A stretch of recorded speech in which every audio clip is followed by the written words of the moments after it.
On va étudier le chapitre Kouf Aleph 101 du Likutei Moharan.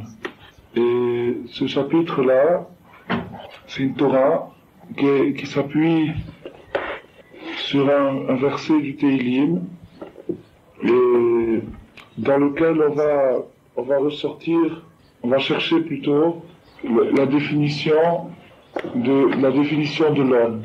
Qu'est-ce que c'est que la définition de l'homme? Qu'est-ce que c'est qu'on appelle Adam? Qu'est-ce que ça veut dire un homme? On va chercher cette définition-là. Et bon, donc Rabbeinu, il commence par un verset de Tehillim. Il dit Bekarov alay mereim lechol et besari sarai ve'oivai li hema kashlu ve'nafalu. Quand des mauvais, des méchants se rapprochent de moi pour manger ma chair, sarai ve'oivai li hema kashlu ve'nafalu, ce sont mes ennemis et ils ont trébuché, ils sont tombés. C'est un verset qui est dans le psaume qu'on dit pendant dans plusieurs circonstances, on dit dans l'Aïloul aussi, enfin ça dépend des rites. En tout cas, c'est un verset connu. Alors, donc bon, ça c'est la méthode habituelle de Rabbi Nachman, c'est de commencer par un verset, et puis après on laisse tomber le verset, et on va expliquer un principe, une règle, un sujet, qui contient plusieurs sujets, lui-même, et puis après on reviendra au verset avec les deux si on y arrive, parce que c'est un petit peu long, je sais pas si on arrivera à la fin. En tout cas, le sujet principal qu'on veut traiter aujourd'hui, c'est-à-dire la définition de l'homme, ça, j'espère, Bezrat Hashem, qu'on va y arriver. Alors, Rabbeinu, il dit, Aïnyan Ukar, le sujet, c'est comme ça, Ki Beya Hashem Tzur Olamim, car, alors, Beya, ça veut dire Yudke, c'est le nom d'Hachem. Yudke, c'est le nom d'Hachem. Hachem Tzur Olamim, Dieu, il a créé les univers avec Yudke. Yudke, c'est quoi? C'est Hachem, c'est-à-dire une formule spirituelle, avec laquelle Hachem a créé les univers. Il y a plusieurs univers, il n'y a pas que celui-ci, il y a des tas et des milliers d'univers. Tous ces univers, ils ont été créés avec une formule générale, globale, qui s'appelle Yud-Ke. C'est-à-dire les deux lettres, Yud et Ke, qui sont les premières lettres du Shem Havayé, c'est-à-dire du nom, le tétragramme, le nom d'Hachem qui s'écrit avec 4 lettres et qu'on n'a pas le droit de prononcer. Alors, donc, c'est avec cette formule Yud-Ke, qui est la première partie du Shem Havayé, et qui est la formule avec laquelle Hachem a créé tous les univers, y compris celui dans lequel nous habitons. Alors, Rabbeinu il explique, Aïnou bereshit bara, ki batora shenikrat reshit bara olamim. Parce que, alors, Rabbeinu il dit, ça se résume, ce verset qui se trouve dans Yeshaya, où il nous est dit que c'est avec la formule Yudke que Hachem a créé tous les univers. Cette idée, on peut la comparer avec un passouk beaucoup plus connu, un verset beaucoup plus connu qui est Bereshit bara Elohim et Hashamayim v'Haaretz. Au début, au commencement, Dieu a créé le ciel et la terre. Bereshit bara, au commencement, a créé. Rabbeinu explique Ki batorah shenikrat reshit. Alors maintenant, le mot reshit, ici, il veut plus dire une notion de temps. C'est plus une notion de temps pour dire au commencement, mais plutôt un instrument. B, ça veut dire avec, et Reshit, c'est un instrument qui s'appelle Reshit. Reshit, ça veut dire quoi en hébreu? Ça veut dire l'origine. Donc B, Reshit, avec un instrument qui s'appelle l'origine. B, Reshit. Ki batorah shenikrat Reshit bara olamim. Avec la Torah, qui s'appelle Reshit, Dieu a créé les univers. Donc Bereshit bara, Bereshit, Reshit, c'est le commencement, l'origine, et cette origine c'est la Torah. Cette origine c'est la Torah. Pourquoi cette origine c'est la Torah? Parce que on dit le vendredi soir quand on chante les Chadoudi, on dit Sof Maaseh Bemarshava Techila. Sof Maaseh, ça veut dire l'aboutissement, la fin de l'acte. Bemarshava Techila, il était dans la pensée au début. Donc maintenant, sauf Maasé, c'est-à-dire, comme il est écrit dans Kohelet, sauf d'avoir Kol Nishma, la fin, la finalité, le but de tous les univers, c'est que tout soit entendu, c'est-à-dire que Dieu soit compris et entendu et obéi et dans ce monde-là. Ça, c'est sauf Maasé. Mais Marshava Techila, ça, c'était dans la première pensée, avant qu'il y ait toute chose. La première pensée qui a précédé à la création, c'était une pensée de soumission. C'est-à-dire que de créer un homme qui va se soumettre à Hachem. Ça, c'était la première pensée. Alors, si c'était ça, la première pensée, pourquoi est-ce qu'Akadosh Baruch Hu, il n'a pas créé des anges qui sont soumis? Et c'est le cas, il a créé des millions et des millions d'anges qui sont soumis, qui font tout ce qu'on leur dit. Et ils le font bien avec zèle, avec empressement, avec amour, avec perfection, sans bavure, comme on dit. Ça, c'est pas le but. Le but, c'est pas ça. Le but, c'est que il y ait une soumission librement consentie. Une soumission librement consentie, ça veut dire que l'homme arrive par sa réflexion et par son travail à se soumettre en comprenant que c'est ça le meilleur pour lui et qu'il le fasse de son choix. À ce moment-là, quand il a fait ça, le monde vaut la peine. Le monde est justifié. Mais pour qu'il arrive à faire ça, qu'est-ce qu'il a fait Hachem? Il a créé tout ce décor, toute cette mise en scène, tout ce décor qu'on voit autour de nous, qui n'a qu'un seul sens, c'est de nous mettre à l'épreuve. Comme vous voyez, par exemple, dans certaines productions, ils font des productions, des fois, des films, ils emploient 20 000, 30 000, 40 000 figurants pour une séquence qui dure 5 minutes. Mais il faut que le spectateur, il puisse se sentir à l'aise et qu'il voit vraiment qu'il y a beaucoup de monde. Il ne faut pas que ce soit un trucage, il faut que ce soit vraiment beaucoup de monde. Alors ils n'hésitent pas sur les moyens, ils emploient des dizaines de milliers de figurants pour produire cette impression. Akadosh Baruch Hu, il a bien sûr les moyens, des moyens illimités. Et pour arriver à produire certaines impressions, il crée des milliers de choses qui semblent inutiles en elles-mêmes, mais qui se justifient si on les observe de près, par ricochet, elles vont arriver chez l'homme à lui donner le choix.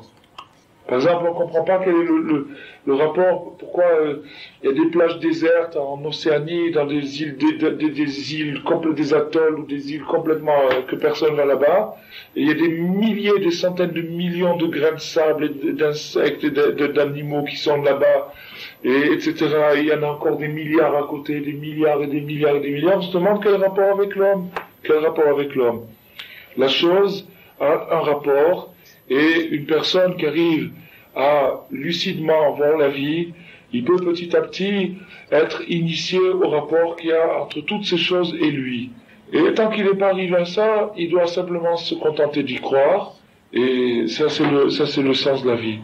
Donc Akadosh Baruch Hu, il a créé un décor parfait, où tout est mis en scène pour donner à l'homme une certaine impression. Quelle impression? Une double impression. D'un côté, une impression de crainte, c'est-à-dire que quand j'observe, malheureusement, quand on vit en ville, l'impression de crainte, elle est remplacée par la méfiance, mais c'est la méfiance vis-à-vis de la jungle, vis-à-vis du prochain, qui est finalement un danger pour moi, qui menace mon pain, qui menace ma tranquillité, ma sécurité. Mais quand on habite à la campagne, ou disons quand on est plus proche des éléments, on a une impression de crainte.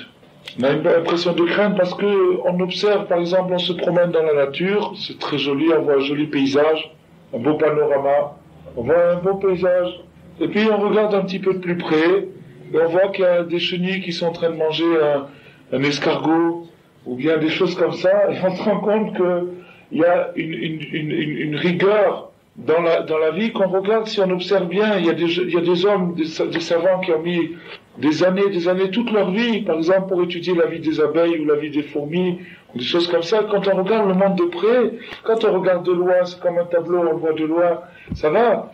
Quand on regarde de près, on commence à voir et à ce moment-là, l'homme commence à sentir un sentiment de crainte, c'est-à-dire qu'il voit qu'il y a une loi, qu'il y a une rigueur, qu'il y a toutes ces choses-là, et ça lui donne un sentiment de crainte. C'est pour ça que vous remarquerez que les gens qui vivent assez simplement dans les campagnes, dans les choses comme ça, ils ont toujours une espèce de morale qui est pas très mais une morale qui tient, c'est-à-dire ils vont jamais dans des excès, ils tombent jamais dans comme on voit dans les villes, des abus, des excès, des exagérations. Ils arrivent à tenir un équilibre une harmonie par rapport aux éléments, parce que les éléments, on entend un coup de tonnerre. Quelqu'un, il veut voler, il entend un coup de tonnerre. Ou bien il sème, il travaille pendant 6 mois, puis il y a une pluie, une averse qui lui ravage sa récolte et tout. Il se rend compte qu'il y a une loi. Ça lui donne un sentiment de crainte. Il y a un autre sentiment aussi, c'est un sentiment de puissance, de profit, de plaisir. Et ça, l'homme, il le ressent par exemple, quand il a fait sa récolte, il emmagasine tous ses biens, il a de l'argent, maintenant il a un pouvoir, il est fier de lui, il a de l'orgueil, il est content, etc. Et la balance entre ces deux sentiments, c'est-à-dire le sentiment de réussite et le sentiment de limite, c'est-à-dire le sentiment de réussite qu'on a quand on fait n'importe quoi, quand on a fait un bon repas, ou quand on a gagné de l'argent, ou quand on a une conversation avec un ami, il y a un sentiment de bonheur, de réussite. Ce sentiment de réussite et de bonheur, il donne à l'homme l'impression qu'il domine la situation, que tout est en main, qu'il a les choses en main. Puis il y a un sentiment de crainte et de peur, qui voit que les choses lui échappent et il n'est pas maître du tout de la situation. Il y a ces deux choses-là. Alors maintenant, il faut se mettre dans la tête que tout le décor du monde, c'est-à-dire tout ce qui a été créé, est fait pour conserver chez chacun et à chaque moment une balance entre ces deux choses-là, entre ces deux sentiments-là. C'est-à-dire que chez l'homme, il y a toujours ces deux choses qui sont en balance. Des fois, ça penche un peu à droite, des fois, ça penche un peu à gauche, mais il y a toujours plus ou moins un équilibre dans l'ensemble de la vie d'une personne entre ces deux choses-là. Et cet équilibre, c'est ça qui s'appelle la Bechira, c'est-à-dire le libre arbitre, le choix. C'est ce qui s'appelle le choix. Ce qui fait que l'homme puisse choisir, c'est que il peut, s'il veut, pencher à fond du côté du bonheur et oublier complètement le Créateur. S'imaginer que vous voyez des immeubles, ils ont poussé tout seuls. Ils ont poussé tout seuls. Et un jour, il y a un bonhomme, il a mis une graine et puis ça a poussé tout seul. Alors les arbres aussi, ils ont poussé tout seul, le monde, il a poussé tout seul, tout pousse tout seul. C'est un sentiment d'indifférence et d'aveuglement, ou quand l'homme veut appuyer à fond sur le côté du bonheur et profiter de la vie tout simplement en croyant qu'il est maître de la situation et qu'il pourra toujours s'amuser. Alors là, s'il a choisi de ce côté-là, il a joué le mauvais numéro. Il a joué le mauvais numéro, il a perdu. Tout simplement, il a perdu. Pourquoi? Parce que tôt ou tard, il va tomber devant un mur. Il va se rendre compte que, à la limite, même si c'est dans 120 ans, il se rend compte qu'il n'est pas immortel, qu'il faudra qu'il quitte ce monde et qu'il va rien emporter avec lui. Qu'il va partir comme il est venu, c'est-à-dire les mains vides. Ça sera le résultat ultime. Mais ça peut être avant. Chas Shalom, un ennui de santé, ou un problème professionnel, ou ceci ou cela, et il se rend compte que vraiment il n'est pas le maître de la situation. Donc il a joué le mauvais numéro. S'il s'entête, alors il va s'enfoncer dans son erreur. Sinon, il peut profiter de ça pour se reprendre et pour rectifier son tir. S'il joue de l'autre côté, c'est-à-dire qu'il dit, bon, réfléchissons, il y a un ordre, il y a une crainte, il y a une sagesse, alors je vais faire tout ce que je peux pour chercher ça. Je vais chercher à me mettre en harmonie avec ça, c'est-à-dire à ne pas causer de dégâts dans ce qui a été fait, et si je peux encore aussi, au contraire, à essayer de construire quelque chose. D'accord? Alors ça, il a choisi du bon côté. Mais même dans le cas où il choisit du bon côté, il y aura toujours l'autre côté qui va le ramener, et finalement, toute sa vie, il aura toujours le choix. Parce que je a créé le monde pour ça. Alors maintenant, cette chose-là, c'est-à-dire que c'est une merveille. C'est une merveille. Le Baal HaTanya, il explique que quand les gens ils sont admiratifs, ils disent, ah, c'est merveilleux, le bon Dieu, il a créé des étoiles, il a créé le soleil. Par exemple, dans le soleil, il y a des fois des petites explosions qui se passent dans le soleil, des petites explosions de chaleur, qui font 300 km de hauteur. C'est-à-dire, il y a des flammes qui font 300 km de hauteur. 300 km, comme presque Paris-Lyon, de hauteur, une flamme de 300 km de hauteur. Ça, c'est quand il y a des petites perturbations sur le soleil, il y a des flammes qui peuvent atteindre 300 km de hauteur. Bon, à quelle température, on peut même pas s'imaginer. Alors, il y a des gens qui sont admiratifs, qui disent, il faut admirer, ou alors ils prennent un truc, un périscope, pas un périscope, un truc, un télescope, et commencent à lorgner, oh, comme c'est merveilleux, des météores, des satellites, des trucs, comment quel jour il a créé. Et ben, Tania, il dit, c'est pas ça du tout, la grandeur d'Hachem. La grandeur d'Hachem, c'est qu'il a créé que ça.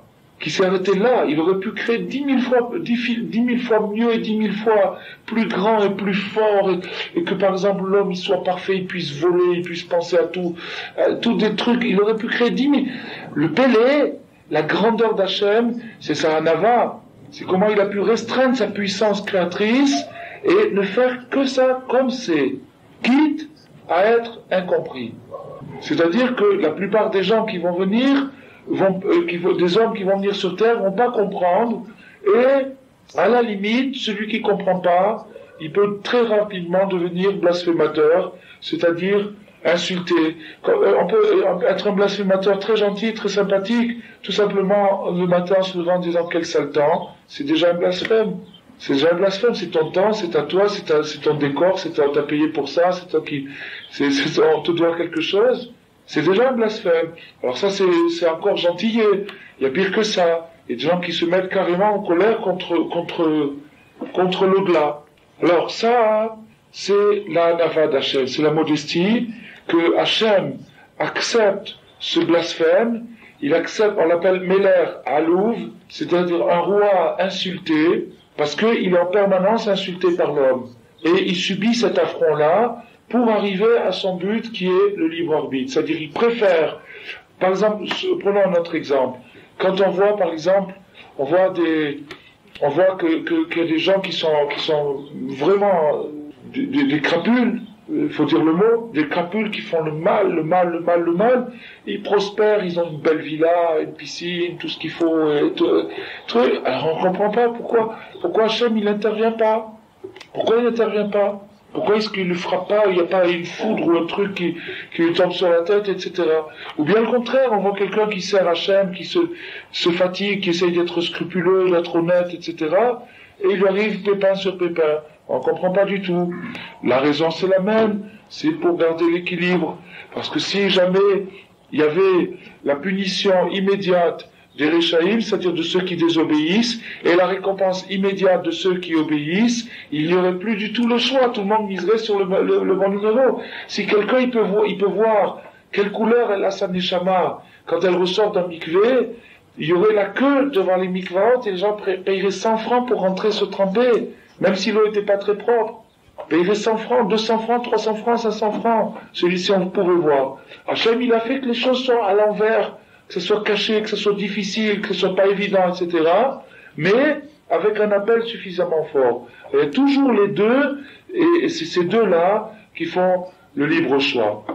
Alors maintenant, la Torah, qu'est-ce que c'est? C'est le guide et le plan de la personne qui choisit le bien. Maintenant, c'est pas suffisant de choisir le bien. Maintenant, d'accord, je choisis le bien, je veux être bien. Je veux être gentil, je veux être bien, je veux être bien. Et comment? Qu'est-ce que c'est le bien? Je sais pas. La Torah, c'est le guide et le plan de celui qui veut choisir le bien. Donc maintenant, la Torah, pour être le guide et le plan de celui qui veut choisir le bien, il a fallu qu'elle soit antérieure à l'existence du monde. Et le monde, c'est pas que Chas v'Shalom, comme certains esprits simples l'imaginent, que la Torah, c'est une loi qui s'adapte à la vie. C'est un mode de vie qui est de sagesse. Il y a eu de la sagesse d'Israël. Oh, on a trouvé un mode de vie, on a trouvé etc. C'est pas ça du tout. C'est pas ça du tout. C'est pas quelque chose qui a été fait après coup de dire voilà, par exemple, on voit il y a dans la Gemara elle parle de Arba Avot Nezikim, c'est-à-dire il y a 4 sortes de dégâts. Oh là voilà, il y a des sages qui ont réfléchi sur les dégâts, ils les ont classés en 4. C'est le contraire. Il y a un principe profond qui s'appelle Torah, et antérieur au monde. Et ce principe profond, sur ce principe profond, Dieu a habillé la matière. Il a créé la matière, il a créé qu'il y a un bœuf, qu'il y a un trou, qu'il y a un feu, qu'il y a un vent, qu'il y a toutes ces choses-là pour mettre en application ce principe profond et pour que l'homme s'y retrouve.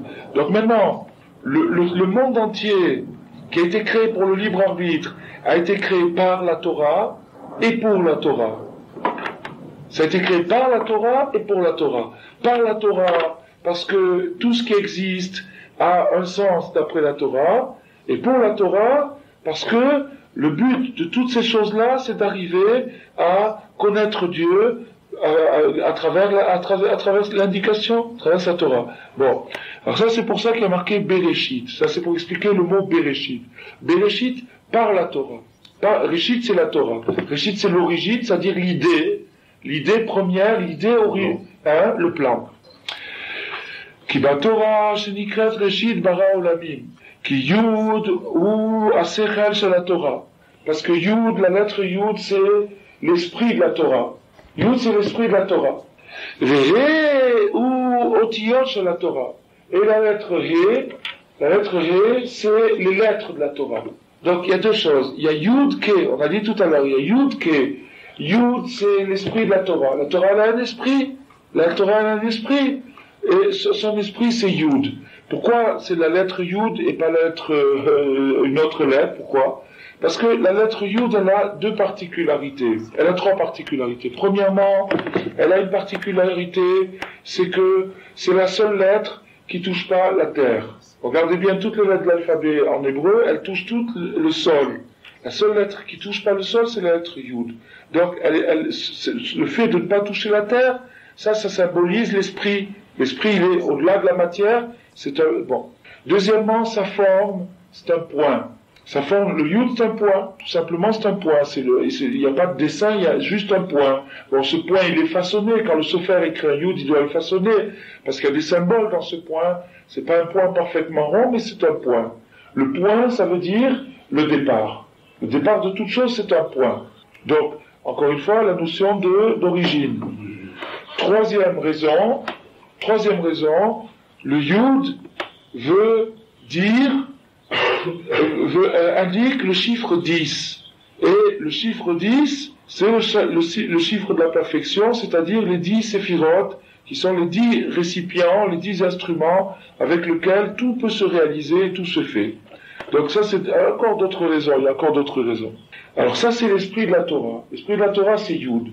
Maintenant, il y a le corps de la Torah, comme une personne humaine a un esprit et un corps, la Torah, elle a aussi un esprit, elle a un corps. Alors, l'esprit de la Torah, c'est la lettre Yud. Et le corps de la Torah, c'est la lettre He. Pourquoi la lettre He? Le He ou otiyot à Torah. Parce que la Torah, son corps, c'est des lettres. Le corps de la Torah, c'est des lettres. Shehu Chamisha Chumshe Torah. C'est-à-dire les 5 Rumashim, le Pentateuque, les 5 livres de Moshe Rabbeinu. Ils sont 5, donc He, ça veut dire 5. Le He, c'est la lettre 5. Et donc, ces 5 Rumashim, c'est le corps de la Torah. Les 5 Rumashim, c'est le corps de la Torah. Et l'esprit de la Torah, où il est dans le corps, il est dans les 5 Rumashim. Maintenant, celui qui dit « je connais la Bible » parce qu'il a lu les 5 Rumashim, il est aussi proche de la vérité que quelqu'un qui dit « je connais quelqu'un parce que je l'ai vu ». Quand il a lu, il a vu. Il a lu, il a vu. Il peut pas dire encore qu'il connaît. Il a vu, il a lu. Maintenant, s'il approfondit, alors là, on pourra dire qu'il connaît. Que ça veut dire approfondir? Ça veut dire capter l'esprit. Qu'est-ce que c'est l'esprit? C'est le Yud. Le Yud, c'est l'esprit qui est caché dans chaque lettre. Prinat et Motsaotapé, et il existe également un autre symbole. Pourquoi la lettre He représente le corps de la Torah? Parce que il existe He Motsaotapé, c'est-à-dire 5 formes d'articulation. On articule, il y a 5 parties dans le système buccal pour pouvoir parler. Il y a 5 parties, il y a la gorge, il y a le palais, il y a les dents, il y a les lèvres. Et ces parties-là donnent des catégories de lettres. Vous avez des lettres gutturales, des lettres dentales, des lettres palatales, labiales. Il y a 5 sortes de lettres. Et ça, c'est le corps de la Torah, puisque quand on parle, les sons qui sortent de la bouche de quelqu'un, c'est finalement un corps. Le meilleur exemple pour ça, c'est quelqu'un qui comprend pas la langue. Ça veut dire qu'il ne voit que le corps du discours, il voit pas l'esprit du discours parce qu'il comprend pas à quoi ça fait allusion ces sons-là, qu'est-ce qu'ils expriment ces sons-là. Quelqu'un qui connaît la langue, c'est bien sûr, c'est pas aux sonorités comme si par exemple quelqu'un qui serait un petit peu, qui essaierait de faire des belles sonorités, mais ça, même si ça veut rien dire. Il essaierait de faire des jolies sonorités, même si ça veut rien dire. C'est-à-dire, il se contenterait de l'extérieur, de la Chitzoniut, c'est-à-dire du corps de la parole, sans regarder l'essentiel. Et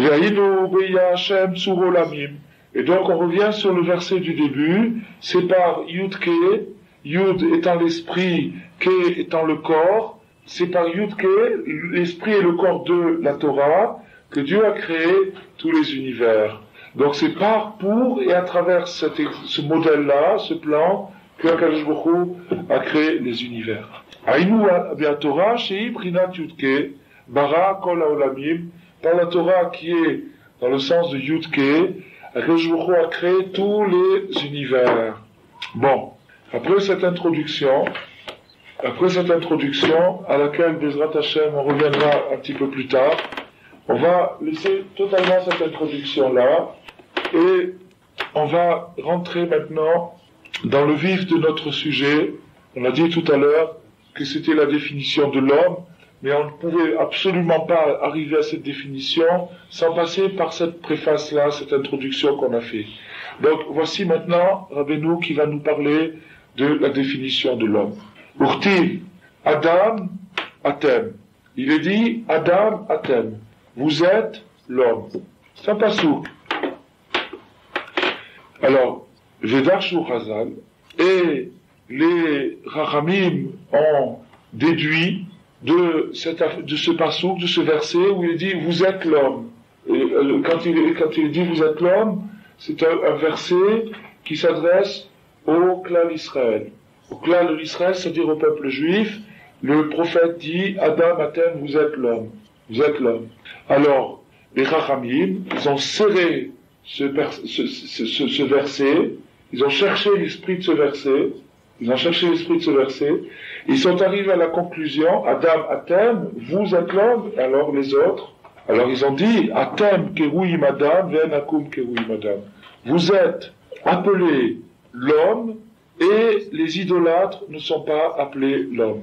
D'accord? Donc vous êtes appelé l'homme et les idolâtres ne sont pas appelés l'homme.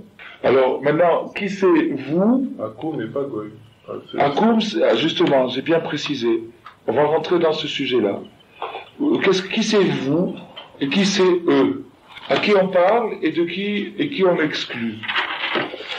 On va le voir, on va l'expliquer. Les idolâtres, ça veut dire toutes sortes d'idolâtres, toute personne qui se prosterne devant une force quelconque, par exemple, un patron. Un patron, c'est une force. Un patron, c'est une force. Et si la personne fait son travail, il vient, il dit bonjour à son patron, il le respecte comme il doit respecter tout être humain, peut-être un petit peu plus parce que c'est un être humain qui lui confie une responsabilité, donc pour le bien-être d'une entreprise, il faut que cette personne-là soit un peu plus respectée, mais pas plus, il va pas lui cirer les chaussures, comme on dit. Il va pas lui cirer les chaussures. À ce moment-là, on dit que cet homme-là n'est pas un idolâtre. À ce moment-là, il est un homme. Mais si il se prosterne devant un autre homme, par peur, par intérêt, par flatterie, ou devant quelque chose d'autre, devant une statue, ou devant un coffre-fort, ou devant un hors-bord, ou il se prosterne devant une voiture pour l'astiquer le dimanche matin, n'importe quelle chose qui se prosterne, il perd son titre d'homme. À partir du moment où il se prosterne devant une force extérieure et étrangère à Dieu, à ce moment-là, il s'appelle tout de suite Oved Kochavim ou Mazalot, l'adorateur des étoiles et des zodiaques. C'est-à-dire que les étoiles, ça peut être une star, ça peut être n'importe quelle forme de star et n'importe quelle puissance terrestre ou céleste qui n'est pas Dieu lui-même. N'importe ces autres, à partir du moment où l'homme se prosterne, il gagne le titre de Akoum, c'est-à-dire d'idolâtre, et il perd le titre d'homme. Donc, Atem, la personne à qui on parle, c'est la personne qui ne se prosterne pas. Lui, il s'appelle homme. Il s'appelle pas homme, il s'appelle Adam. Parce que Adam et homme, c'est tout à fait deux choses différentes. En français, on donne le titre d'homme à un bipède qui fait partie de la race humaine. On lui donne le titre d'homme. On ne demande pas de qualification spéciale pour mériter. Bon, les poètes, les philosophes, ils ont enjolivé, ils ont dit, tu seras un homme, mon fils, si tu fais ça, si tu fais ça. Il y a eu toutes des définitions de l'homme, mais le langage courant, quand on dit un homme, c'est un homme qui a 2 pieds, 2 mains, et il a une tête sur ses épaules, et puis c'est tout, on n'en demande pas plus. C'est-à-dire, il fait partie de la race humaine, de l'espèce humaine. Le mot Adam, en hébreu, ne correspond absolument pas à ça. C'est pas suffisant. Il n'est pas suffisant d'avoir 2 mains, 2 pieds pour mériter le titre de Adam. Et c'est Bezrat Hashem, si on y arrive, ce qu'on va essayer d'expliquer, parce que là, on fait que de l'amorcer. Et il faut se garder d'ailleurs de ne pas faire des conclusions trop rapidement. Mais, en attendant, le titre d'homme n'est pas donné à quelqu'un qui est biologiquement un homme. Il faut qu'il mérite ce titre-là par une attitude et par un choix, et à ce moment-là, il s'appelle Adam. Et s'il ne mérite pas ce titre-là, alors il n'y a pas de situation intermédiaire, il devient Akoum, c'est-à-dire un idolâtre, qui est bien sûr qui n'est plus Adam. C'est plus la définition de Adam. Qui yesh, alors Rabbeinu l'explique. Qui yesh aïn ampin meirin, parce que il existe 70 visages lumineux. Il existe 70 visages lumineux. Veyesh aïn ampin chashuchim, et il existe 70 visages sombres. Bon, donc il existe 70 visages lumineux. Il existe 70 visages lumineux et il existe 70 visages sombres. Il existe donc où c'est qu'il existe? Il existe. Il existe dans la structure cosmique, il existe 70 visages lumineux et il existe 70 visages sombres. Ces visages lumineux, c'est donc le côté de la lumière et les visages sombres, c'est le côté des ténèbres. Quel visage? Comment? Des visages. Pour l'instant, on ne les définit pas. On reste dans le vague. Mais ce qu'on a, on a une règle, c'est que tout ce qui existe en haut existe en bas, et donc tout se retrouve partout. Et maintenant, nous sommes dans la période du Homer, et dans la période du Homer, le conte qui se situe entre Pessah et Shavuot est aussi dans le même système. C'est-à-dire, vous avez 7 semaines, une période de 7 semaines, et cette période de 7 semaines, c'est les 7 midot, et cette attitude qui conduisent à la révélation. Pour arriver à la révélation, c'est-à-dire à l'esprit, il faut passer par cette attitude. Bon. Alors ces 7-là, parfois, se multiplient par 7, on obtient donc 49 jours, et parfois ils se multiplient par 10 et on obtient 70.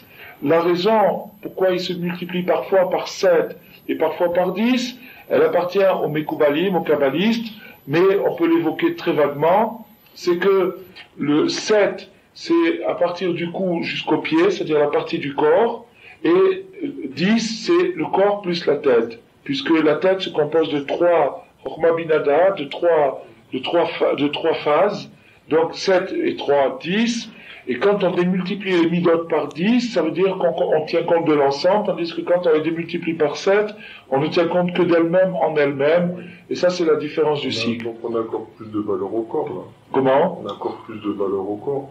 Pourquoi? À la tête. Pourquoi? 7, c'est avant la tête. Non, j'en ai parlé comme ça.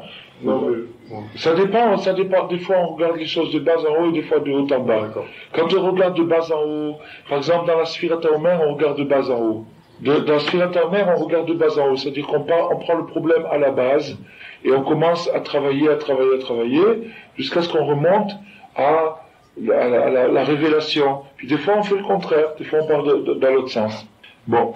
Donc, il existe 70 visages lumineux. On ne sait pas encore ce que c'est exactement, mais on va le définir dans un petit moment. Yesh Aïn Anpin Rashurim, il existe 70 visages sombres. Alors, Rabbeinu va expliquer. Ki Yesh Shne Kochot, parce qu'il existe 2 forces. Il existe 2 forces. Quand vous voyez toute cette étude-là, elle tourne autour d'une dualité de force, l'esprit et le corps, l'esprit, le langage et la pensée, le yudke, les visages clairs et les visages sombres, tout ça c'est une forme de dualité. Al-Pasuk, Vezot Torah Asher Sam Moshe, voici la Torah voici la Torah que Moshe a placée.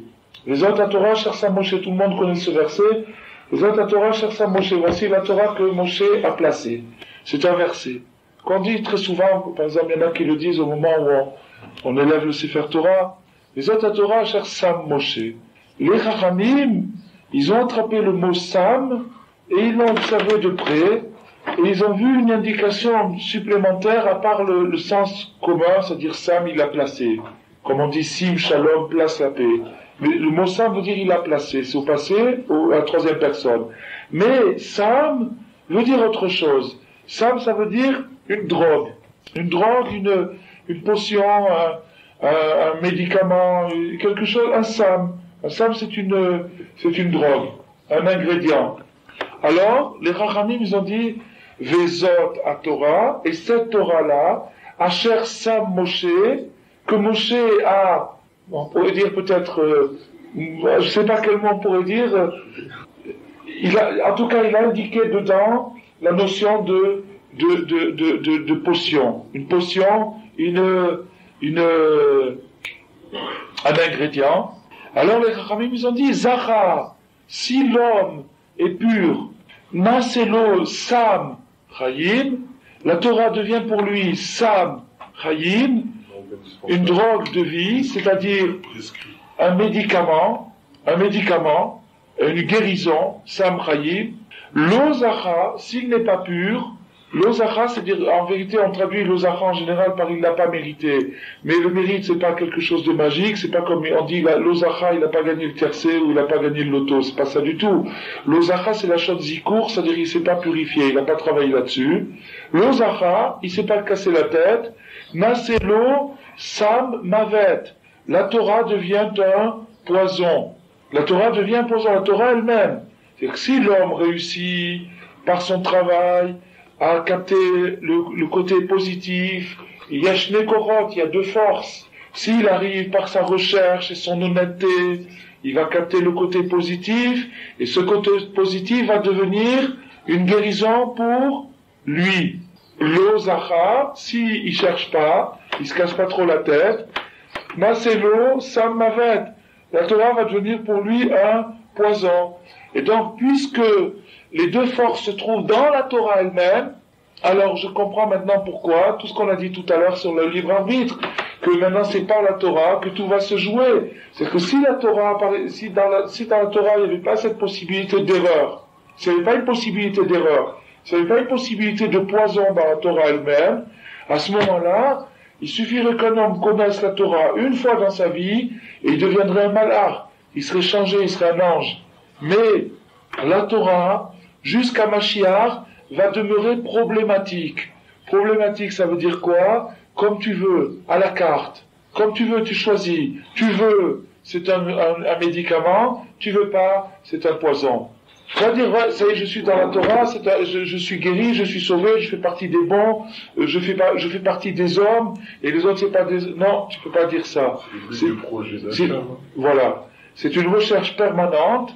C'est une recherche permanente, et pour que cette recherche soit équitable, c'est-à-dire qu'elle permette à l'homme d'être honnête, de s'affirmer par son choix, il faut que dans la Torah elle-même, il y ait une possibilité ou de trouver la vérité avec des efforts, ou bien de se tromper dans la Torah elle-même si on fait pas d'efforts. D'accord? Bon. Sam Chayim, la guérison, ou Ampin Neirin, ça veut dire le visage lumineux. Sam Chayim ou Ampin Neirin. Ce qu'on appelle, alors maintenant on commence à définir le visage. Sam Chayim, quelqu'un qui est guéri, comment un médecin il regarde tout de suite la tête d'un patient, il voit tout de suite dans quel état il est. Parce que il a un visage brillant, il a un visage lumineux, il rayonne, parce qu'il est en bonne santé. Comme on dit, il est éclatant de santé. On dit cette expression-là. Donc Sam Chayim ou Ampin Neirin, Sam Chaim, c'est-à-dire le remède qu'il y a dans la Torah, le médicament qu'il y a dans la Torah, c'est un pinéré, c'est-à-dire un visage brillant. La personne qui arrive à capter dans la Torah ce côté, il y a deux filons, il y a deux filons dans la Torah. La personne qui arrive à capter ce filon positif, c'est-à-dire ce filon qui guérit, à ce moment-là, ça se traduit sur son visage, il brille, il est content, quand il fait Shabbat, il est content que ce soit Shabbat, et quand c'est Pessah, il attend, quand il y avait le rabbi de Berdichov, quand c'était la fin de Yom Tov, de Pessah et de Sukkot, toute la nuit, il restait réveillé, il pouvait pas dormir. Pourquoi? Il attendait la minute qu'il peut mettre le téphilin le lendemain matin. Il est resté 8 jours sans mettre les téphilin, il attendait la minute qu'il peut mettre les téphilin le lendemain matin. Pourquoi? Parce que c'était un remède. Il sait que sa neshama, elle a besoin de ce remède-là. Il peut pas s'en passer. C'est comme une drogue. C'est un truc qui va le stimuler, l'avancer, lui donner décupler ses forces, etc. Il en a besoin. Alors il attend impatiemment. Ça, c'est quelqu'un qui a trouvé sa machayim. Un qui n'a pas trouvé sa machayim, mais cette filine comme ça. Et le plus vite qu'il peut s'en débarrasser. Regardez un exemple extraordinaire qu'on voit dans toutes les synagogues du monde. Bien volonté nous Arabim. Presque toutes les synagogues du monde. On voit que quand c'est un jour, par exemple lundi et jeudi, on doit faire tachanoun. C'est-à-dire on doit faire une supplication qui est un petit peu longue, elle dure un petit peu, surtout si quelqu'un doit travailler et tout. Si jamais un jour il y a une brit mila, ou seulement il y a le sandak dans la synagogue, pas seulement, on fait pas tachanoun, tout le monde est content, on voit tout le monde qui est content. Tout le monde est content parce qu'on a sauté ce morceau-là. Alors ça veut dire quoi? Ça veut dire que malheureusement, à cause de l'exil dans lequel on est on capte pas le Samachayim. En réalité, un bonhomme, il devrait dire, s'il arrivait à capter l'enrichissement et la guérison qu'il y a dans la Torah, il devrait se dire, rajouter encore, et comme on voit, il y en a des fois, je tabarre chez moi, il se dit, je vais encore rester faire rentrer Israël, je vais encore rester faire quelque chose, parce qu'il en veut encore. C'est pas que c'est un masochiste qui se torture parce que il veut des coups de bâton, pas du tout, c'est quelqu'un qui s'éclate, il se régale, il en veut encore. Que celui qui reste après la tfila, qui fait encore quelque chose, il fait les mamadot, ou rentrer Israël, ou il fait quelque chose, parce qu'il en veut encore, c'est tout, parce qu'il est content. Pourquoi il est content? Parce qu'il a trouvé sa machaïm dedans. Il sait que ça le guérit. Il sait que ça lui guérit sa colère, sa paresse, son orgueil, son envie, toutes ces choses-là. Il sait qu'il s'en nettoie petit à petit, donc il est content. Maintenant, un médicament, c'est pas toujours tendre, et c'est pas toujours doux, des fois c'est amer, mais du moment que je sais que ça me guérit, ça me motive suffisamment. Mais avant qu'il sache que ça le guérit. Comment? Avant qu'il sache que ça le guérit, il a mis du temps. Ça dépend. Il y en a qui s'en rendent compte par héritage, c'est-à-dire leurs parents leur ont inculqué ça, Ashri Chelkam, ceux qui arrivent par héritage à savoir ça. Il y en a qui s'en rendent compte par eux-mêmes, par une expérience, c'est-à-dire un jour il est invité, il passe un Shabbat chez des gens qui font le Shabbat correctement, et il sent qu'il est plus le même, qu'il a été guéri de quelque chose, d'une angoisse, du vide, ou je sais pas trop quoi. Et il y en a, c'est par des lectures, et il y en a par, tôt ou tard, un homme peut être amené dans sa vie à faire une expérience de guérison, et choisir pour ce traitement parce qu'il voit que ça le guérit. Sam Mavet ou Ampin Rashurin. Sam Mavet, le poison, c'est Ampin Rashurin, c'est-à-dire un visage éteint, un visage terne, obscur, un visage il tire une tête jusque par terre. Il n'est pas heureux, même s'il fait les choses. On parle maintenant de la Torah, on parle pas à plus forte raison, on peut multiplier par 10 quand c'est en dehors de la Torah. Mais on parle même dans la Torah, il fait les mitzvot, mais il les fait, voilà, Pessah est passé, Avrou Hashem c'est passé, maintenant il faut payer la note du boucher, il faut payer les trucs et tout. Ces trucs, il le fait pas avec cœur, il met pas son cœur. Ça c'est parce que, pour une raison, on a dit que la Torah contient 2 ingrédients, Samachayim, Samamavet. Et la différence, c'est Zara, c'est-à-dire l'attitude personnelle de la personne. Et c'est pour ça que ça s'enlève, c'est une étude extraordinaire ce qu'on est en train de faire maintenant. Parce que ça enlève une fausse idée que les gens se font de se dire, la Torah, c'est la Torah, c'est tout. Bon, la Torah, c'est la Torah. La Torah, c'est la Torah. Alors, où je suis dedans, ou je suis dehors. Si je suis dehors, je suis dans les mauvais. Si je suis dedans, je suis dans les bons. Il y a encore une recherche à l'intérieur, et encore à l'intérieur, et encore à l'intérieur, et encore à l'intérieur, sans fin. Jusqu'à arriver où l'homme est tellement brillant, il est tellement pin neirine, c'est-à-dire il a un visage tellement brillant qu'il est obligé de se mettre un masque sur le visage. C'était le cas de Moshe Rabbeinu, et c'était le cas aussi de Rabbi Nathan. Rabbi Nathan, un jour, il était dans sa pièce en train d'étudier, et il y a un homme qui est rentré brusquement dans la pièce sans prévenir, sans frapper. Et Rabbi Nathan s'est retourné, et l'homme a vu 300 bougies sur le visage de Rabbi Nathan. Il a vu la force, la radiance de 300 bougies. Et d'un seul coup, quand Rabbi Nathan a vu cet homme, les 300 bougies se sont éteintes, il est redevenu un homme comme on en voit un rave, comme on en voit dans... Alors cet homme-là, il a dit à Rabbi Nathan, les 300 bougies, ça je suis pas tellement émerveillé, j'ai vu d'autres tzadikim. Mais ce qui m'émerveille, c'est comment vous avez réussi à les éteindre si rapidement. Comment vous avez réussi? Il y avait aussi un cas, le Rabbi Tzikol Zichrono Livracha, que j'ai eu le mérite de connaître personnellement. Ce Rabbi Tzikol, quand il était jeune, c'est un homme qui a travaillé des années sur lui-même. Et quand il était adolescent, il avait étudié chez un très grand rave. Et une nuit, il avait passé la nuit à étudier la Torah. Il a passé la nuit à étudier la Torah. Il a fait Vezacha, il s'était fatigué. Il avait frotté. Et le lendemain matin, il est allé au mikvé. Et il était sorti du mikvé, il était brillant. Il était brillant. Un homme qui a passé une nuit à chercher les visages lumineux, il est sorti, il était brillant. Son rave l'a regardé. Son rave ne savait pas, mais son rave, il l'a regardé, il a dit, la prochaine fois, tu devras t'arranger à ce que ça se voit pas. Il a dit comme ça. Donc ça veut dire que quand quelqu'un fait une mitzvah, tout de suite, il atteint une guérison. Il atteint un degré de guérison.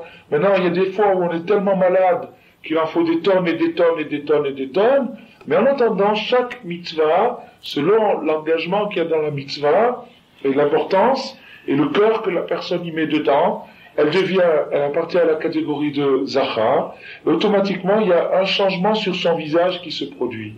Un changement par exemple, c'est très clair, par exemple, quand quelqu'un se marie, ça se voit tout de suite. Quelqu'un qui s'est marié, il change de visage. Maman, il change de visage. Il change de visage, il est un autre, c'est la première mitzvah de la Torah, c'est de se marier, donc il vient de faire cette mitzvah, il sort de la choupa, il a changé de tête. Lui et elle, ils ont changé tous les deux de tête. Changement de visage. Bon. Alors, donc, c'est ça. Que Moshe Katou, Bemechacha qui est Moshivani, qui mettait dans l'obscurité, il m'a installé comme les morts du monde. Alors, les morts, c'est quoi? C'est Samamavet, c'est-à-dire le poison. Et le poison, c'est Mechachakim, c'est-à-dire l'obscurité. Donc, les visages obscurs correspondent au poison. Maintenant, toute personne qui est idolâtre. On a défini tout à l'heure l'idolâtrie qui consiste à servir des forces. Servir des forces, c'est-à-dire se prosterner devant une force quelconque. D'accord? C'est imagé. Oui, bien sûr, c'est imagé, mais des fois, c'est tout simplement se prosterner. Des fois, quand quelqu'un se prosterne, il le fait à fond. Mais des fois, par exemple, il y a des pays comme par exemple au Japon, où ils se prosternent sans arrêt, mais ils se prosternent sans arrêt, ça dépend des pays. Mais on peut se prosterner sans baisser la tête. Ça peut être ou imagé ou au sens complet, dans un sens et dans l'autre. Alors maintenant, les idolâtres, c'est-à-dire toutes les personnes qui se prosternent devant des forces, ces gens-là, ils ont une alimentation, ils sont branchés sur un pile rashurim, c'est-à-dire sur les visages obscurs, sur les 70 visages obscurs. Et maintenant, tous ces idolâtres, à travers le monde, ils ont toutes les mauvaises midot, c'est-à-dire toutes les mauvais traits de caractère. Ça veut dire quoi? Ça veut dire que on a expliqué tout à l'heure pourquoi 70. Pourquoi il y avait 70 visages? Parce qu'il y a 7 midot.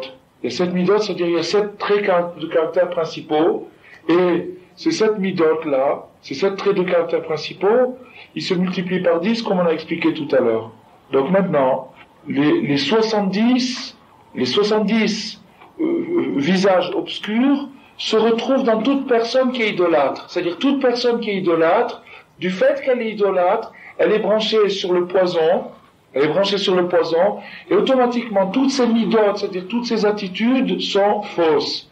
Même si c'est une bonne attitude, par exemple, c'est une attitude de générosité, c'est pour l'orgueil. C'est une attitude d'humilité, c'est pour mieux briller. C'est une attitude de courage, c'est pour mieux c'est suicidaire. Ou toutes ces choses, c'est-à-dire chaque fois qu'il y a un trait de caractère qui peut paraître positif au départ, si on regarde bien, en vérité c'est faux. C'est faux parce que c'est branché sur le côté poison, et donc, du moment que c'est branché sur le côté poison, c'est pas quelque chose de sain, c'est quelque chose qui mène à la mort. Ça s'appelle Albin Rashou. Rak, kol uma veuma, karur el mida achat yoter mikol amidot. Mais chaque nation sur terre a un défaut national. Chaque nation sur terre a un défaut national. Par exemple, toutes les blagues qu'on connaît sur les Belges, les Corses, les Écossais, les Suisses, toutes les nations du monde, et les Français naturellement, on leur donne des traits de caractère, et on fait là-dessus des blagues qui sont pas toujours fausses. Des fois elles sont exagérées, des fois elles recouvrent un petit peu de vérité, des fois c'est complètement de la fantaisie. Bon, de toute façon on n'est pas là pour étudier les blagues, mais en attendant, il y a du vrai là-dedans. Donc maintenant, chaque nation entretient un défaut national. Comme on voit une famille, on entretient un défaut familial. On voit par exemple le jeu des 7 familles. On voit il y a des défauts familiales, il y a des familles où ils sont tous avares, il y a des familles où ils sont tous gaspillés. Alors maintenant qu'on a vu ça, on va entrer dans un autre sujet, qui est la continuation de ce qu'on est en train d'étudier, mais qui est c'est une citation du Talmud. Il est marqué dans la Torah, Ophia Mehar Paran, Vezarar Miseir Lamo. Traduction, Ophia, c'est Dieu, il est apparu, Mehar Paran, à partir de la montagne de Paran. C'est une montagne qui s'appelle Paran. Vezarar, et il a brillé, Miseir, de Seir, c'est une autre montagne qui s'appelle Seir. Miseir, c'est un pays plutôt. Miseir, c'est un pays qui s'appelle Seir. Et l'amour pour eux, c'est-à-dire pour les nations. D'accord? Bon, Seir, c'est le pays de qui? De Esav. Artsa Seir, c'est des Edom. Seir, c'est le pays de Esav. Ophia Miar Paran, Dieu est apparu de la montagne de Paran, Vezarach mi Seir, et il a brillé de Seir, du pays de Seir. Seir, c'est le pays de Esav. Qu'est-ce que ça veut dire que Dieu a brillé dans le pays de Esav? Qu'est-ce que ça veut dire que Dieu a brillé chez Esav? La réunion de la Touma. La Gemara nous dit, Sheratsa Akadosh Baruch Hu, Liten HaTorah, Lechol Abrouim. Akadosh Baruch Hu a voulu donner la Torah à toutes les créatures, c'est-à-dire à tous les êtres humains. Il a voulu, sans distinction, donner la Torah à tout le monde. C'est ça ce que cette phrase veut dire. Zarach mi Seir Lamo, il a brillé de Seir, c'est-à-dire le pays de Edom. Edom, c'est le pays c'est Edom, Ésaü, Esav. Il a brillé de là-bas, ça veut dire quoi? Que Akadosh Baruch Hu a brillé, a inspiré Esav au même titre que toutes les créatures de la terre, de tous les êtres humains de la terre, pour vouloir leur donner la Torah.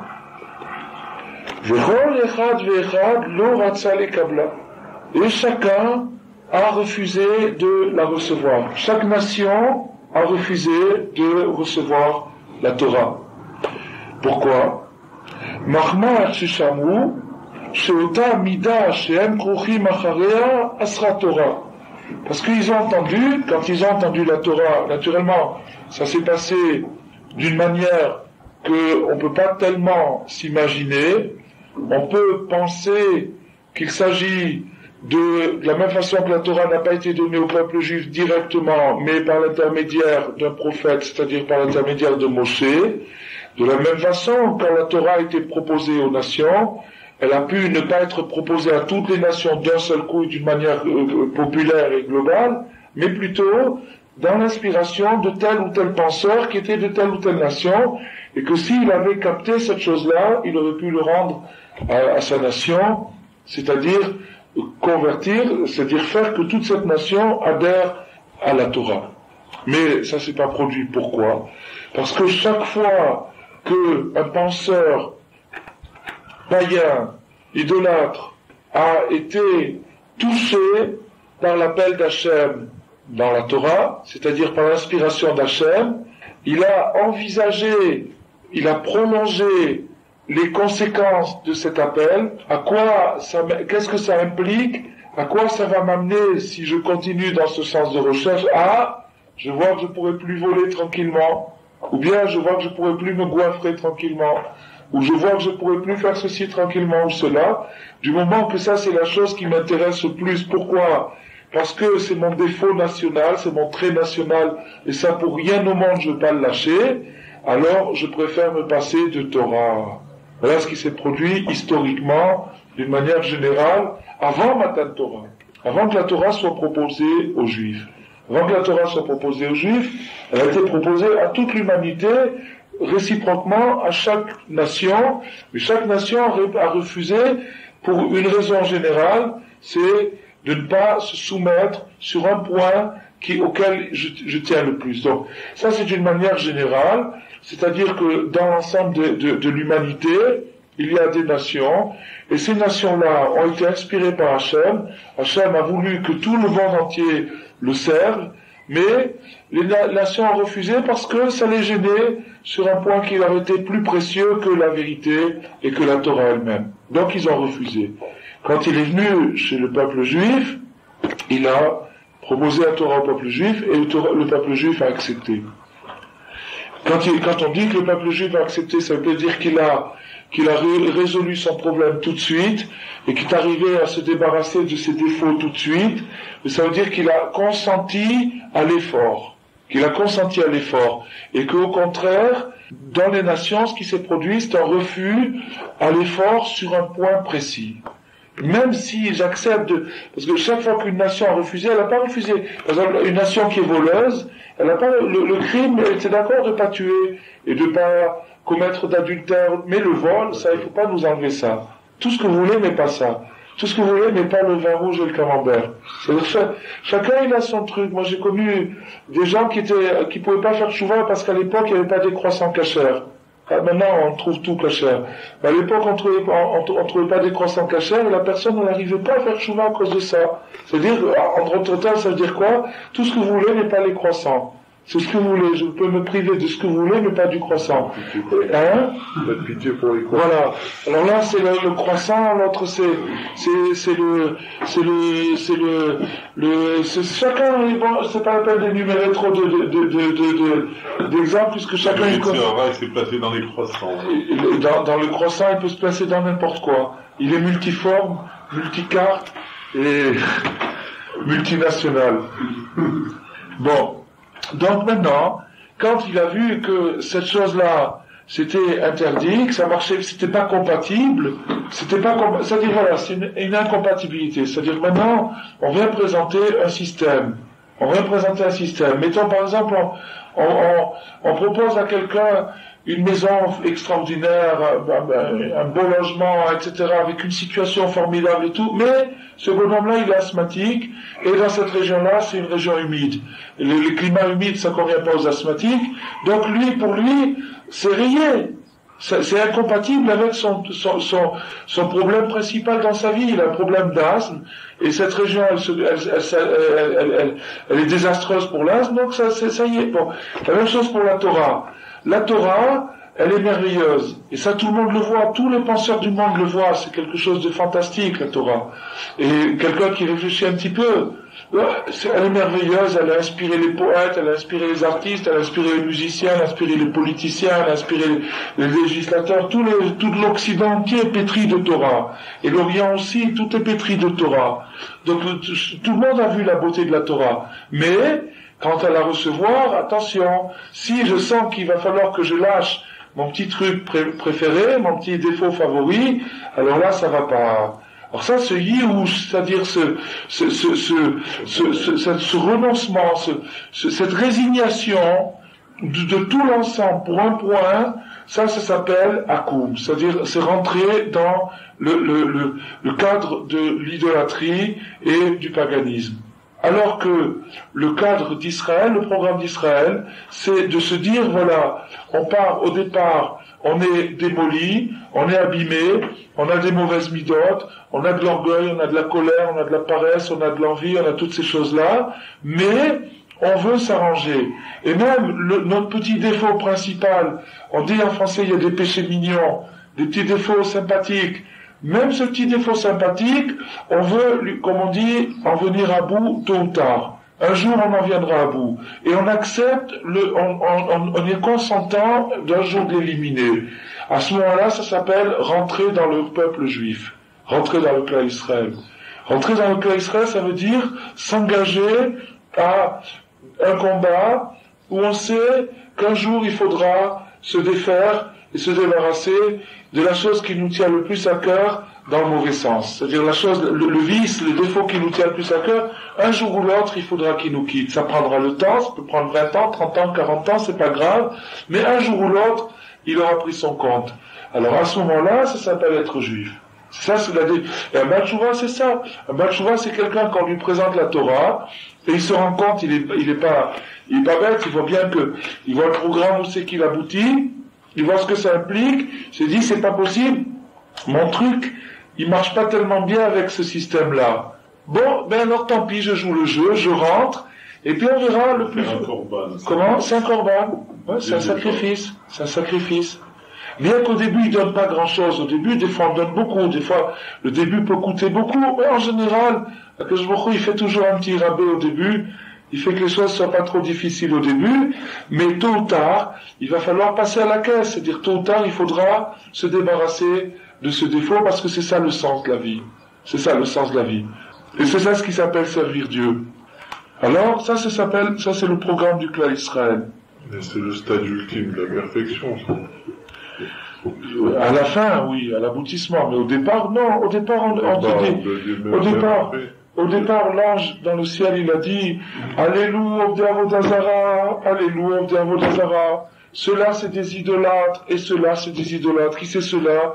Les Juifs, c'est des idolâtres, et les Égyptiens, c'est des idolâtres. Ils sont exactement pareils. L'ange, il a pas dit qu'il y avait une différence. Donc au début, il n'y avait pas du tout de perfection. Au contraire, c'était vraiment le même stade culturel, la même éducation, le même genre, mamache, le même genre, la même façon de vivre finalement. La différence où elle est, un il veut s'arranger et l'autre il dit je m'arrangerai pas.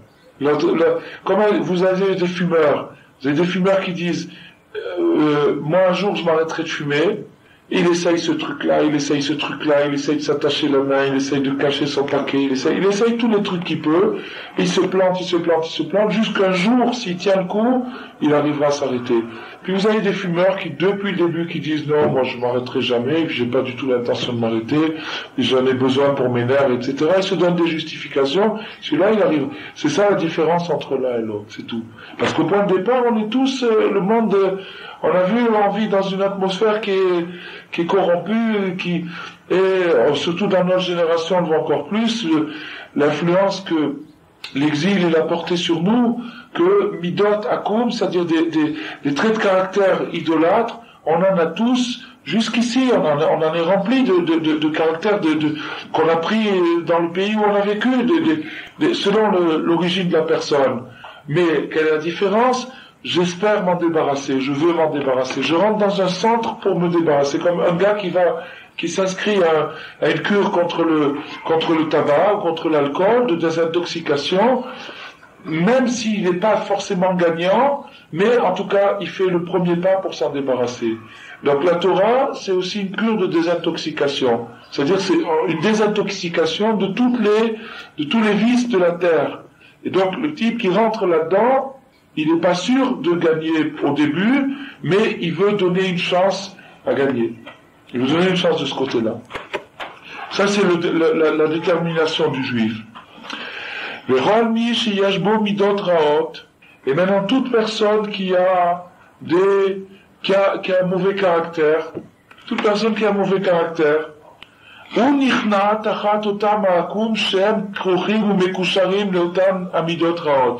toute personne qui a un mauvais caractère, il est subordonné aux idolâtres qui ont ce mauvais caractère-là. Par exemple, supposons, sans vouloir offenser personne, on va dire par exemple que la légende des Écossais, comme quoi les Écossais seraient avares, supposons qu'elle soit vraie. D'accord? Supposons que cette légende soit vraie. Alors, à ce moment-là, toute personne dans le monde qui serait avare, il serait un sujet écossais en déplacement diplomatique ou un ambassadeur de l'Écosse dans tel ou tel pays. D'accord? C'est un exemple, c'est tout. Ou la Corse, ou chacun se lance. D'accord? Supposons que cette légende soit vraie. Bon. Donc, toute personne qui a un mauvais caractère, l'avarice c'est un mauvais caractère, c'est un défaut. Donc l'avarice c'est un défaut. Bon, d'accord? Donc l'avarice c'est un défaut. Bon, maintenant, le gaspillage aussi c'est un défaut. Mais l'avarice c'est sûrement un défaut. Donc toute personne qui a ce trait de caractère, il est affilié à la grande famille des radins. Il y a une famille mondiale des avares, il y a une famille mondiale des coléreux, il y a une famille, et des fois, entre parenthèses, ils se rencontrent des fois. Des fois, ils se rencontrent par affinité il y a une famille mondiale des violents. Déjà, on va les rencontrer dans les stades de boxe, et ils font des rencontres internationales, des matchs internationaux de violence, etc. Il y a toutes ces choses-là. Bon. Toute personne qui a ce mauvais caractère-là, il est affilié à cette famille-là. Vezéou. Alors maintenant, avec ça, on va comprendre une Mishnah dans le Pirkei Avot. Kol aporek mimeno ol Torah. Toute personne qui se débarrasse du joug de la Torah. Il y a un joug de la Torah, c'est-à-dire l'obéissance au commandement. L'obéissance au commandement, c'est-à-dire le matin je fais comme ça, je me lave les mains, après je fais ma prière, etc. Je mange mon petit déjeuner, tout ça. Il y a un seder, il y a un ordre des commandements. Alors, toute personne qui secoue ce joug, c'est-à-dire qui se débarrasse de cette autorité, et il dit, vous savez, je fais ce que je veux, je laisse tomber, c'est pas, ça s'appelle porek. Il se débarrasse. Notnim alav, qu'est-ce qui se passe? On va donner sur lui, on va donner sur lui le joug du royaume et le joug de la vie. Le derech, c'est-à-dire la vie courante, la vie quotidienne, le joug de la vie quotidienne. Alors, qu'est-ce que ça veut dire? C'est-à-dire shibud begashmiut, ça veut dire l'esclavage physique. L'esclavage physique, ça c'est Ol Malchut, c'est le joug de la royauté. Le joug de la royauté, c'est-à-dire un esclavage physique, c'est-à-dire le fait d'être contraint physiquement à, par exemple, travailler dur, ou à faire des choses difficiles. Les gants derech artsiout, derech eretz, ça veut dire quoi? Ça veut dire le chemin matériel. Le chemin matériel, c'est-à-dire l'attitude matérialiste. Il y a une attitude matérialiste, c'est-à-dire le type il est toujours pressé, il n'a pas le temps de manger, il est speedé, etc. Ça c'est le derech eretz.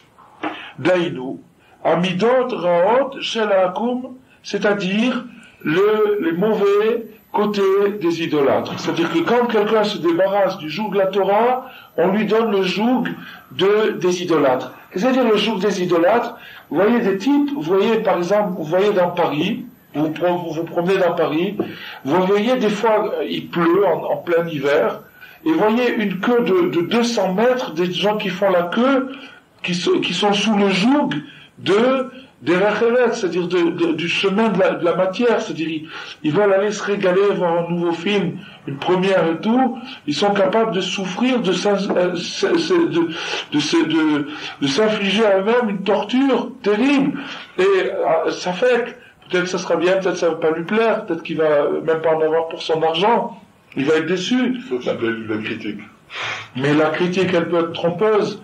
S'il a reçu un bon paquet d'argent, il peut raconter du baratin pour faire venir des clients. Donc c'est pas toujours une référence.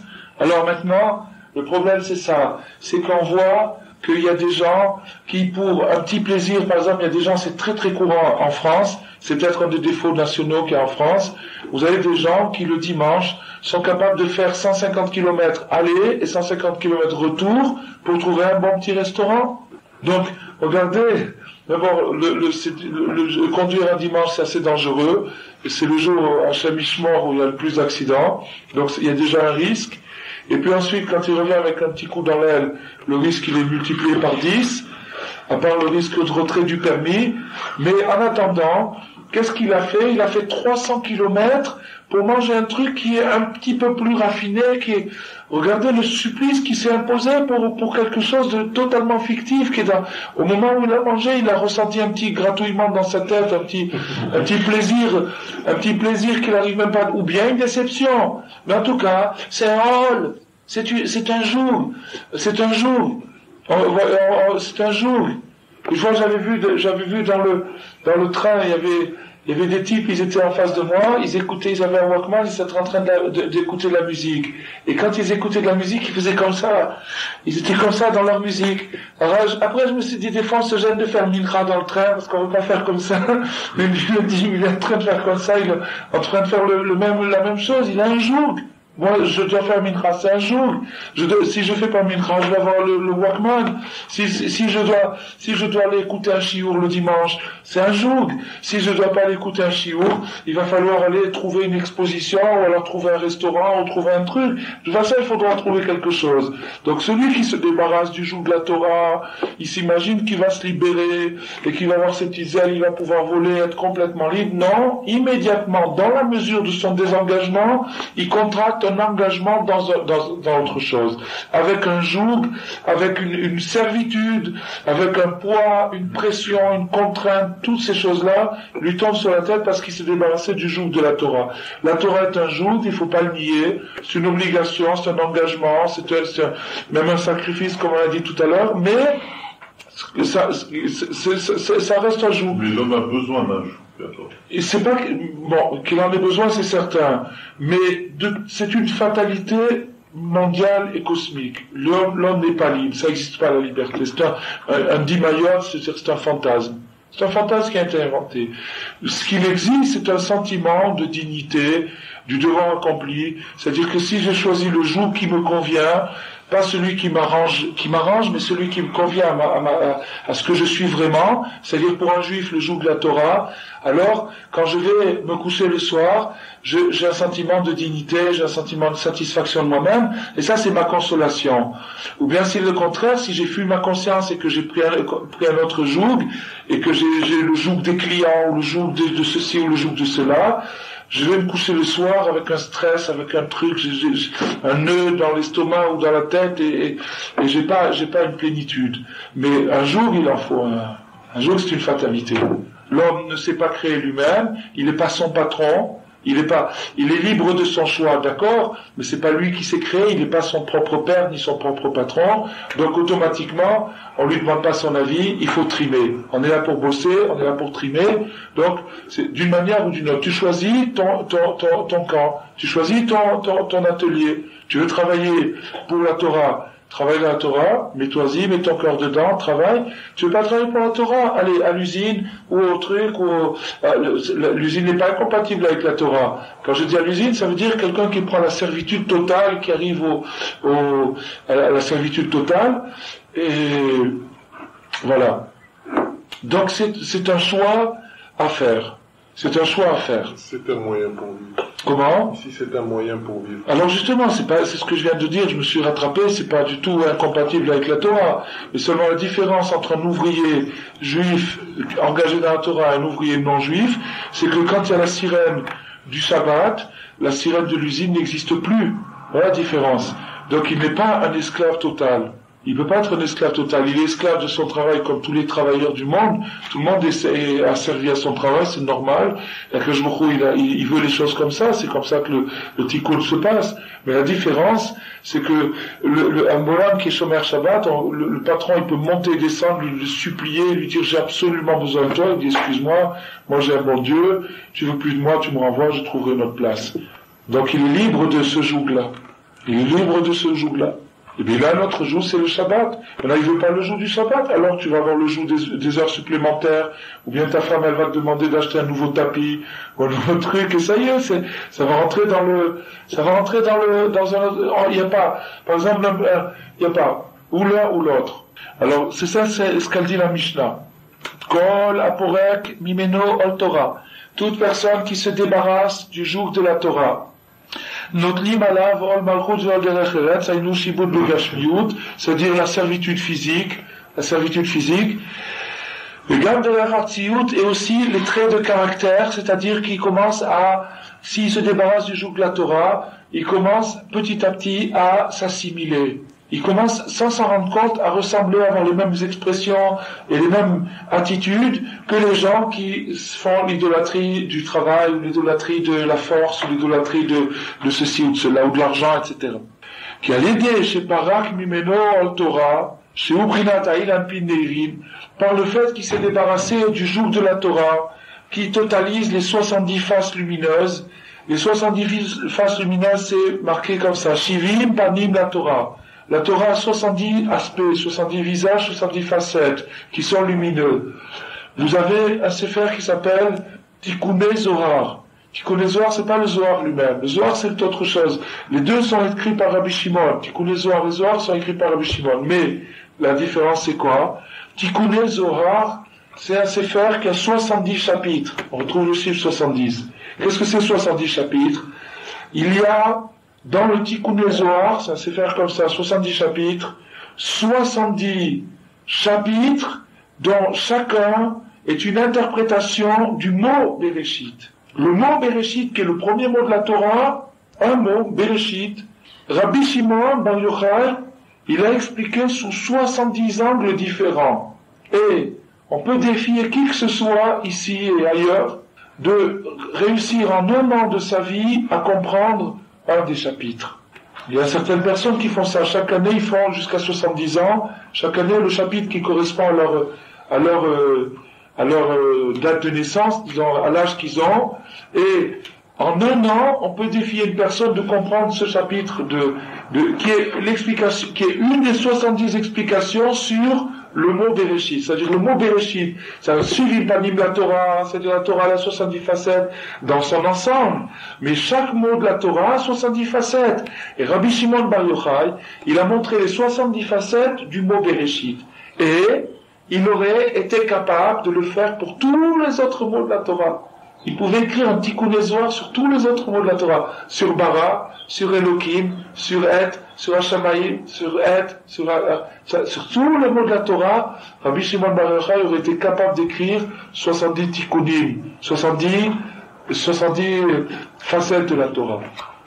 Donc maintenant, c'est celui qui a le srout, qui a le mérite de lire Tikkuné Zohar, il se rend compte que la Torah est vraiment brillante, et il voit que sur ce premier mot, tout ce qui a été dit, et qu'est-ce qui a été dit, et comment Rabbi Shimon a fait voir toutes les lumières qui peuvent sortir d'un mot de la Torah, et qu'une vie humaine ne suffit pas pour étudier le premier mot de la Torah. Vraiment, je parle pas maintenant par exagération, c'est un défi que je lance à n'importe qui, de prendre Tikkuné Zohar, et de comprendre chaque année le chapitre de son année, et de mettre 70 ans, il verra qu'après, au bout de 70 ans, s'il a bien travaillé, il sera arrivé à connaître les 70 facettes sur un mot de la Torah.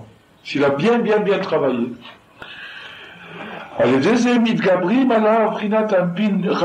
Donc maintenant, par le fait de se débarrasser de la lumière, l'obscurité s'acharne sur la personne et les 70 faces obscures entourent cette personne et l'angoisse et lui font vivre dans un cauchemar. C'est un cauchemar finalement. Shehem Hashibud Vamidol Raot Shelakum, c'est-à-dire la servitude et le mauvais caractère des idolâtres. Chez Zéoprinat Ol Malchut Ve'al Derech Eretz. Et c'est ça dont le Tana dans la Mishnah nous parle, qui s'appelle le joug de la royauté et le joug de la matérielle. Aval kol hamekabel ala Torah, mais toute personne qui prend sur lui le joug de la Torah, c'est-à-dire, alors maintenant il y a quelque chose d'intéressant. D'ailleurs, on a dit collaporec, c'est-à-dire toute personne qui s'en débarrasse. Ça sous-entend quoi? Qu'il l'avait déjà. Pour s'en débarrasser, il faut déjà l'avoir. Et puis maintenant, on voit colamekabel, quelqu'un qui le prend sur lui. Ça sous-entend quoi? C'est-à-dire qu'il l'avait pas avant.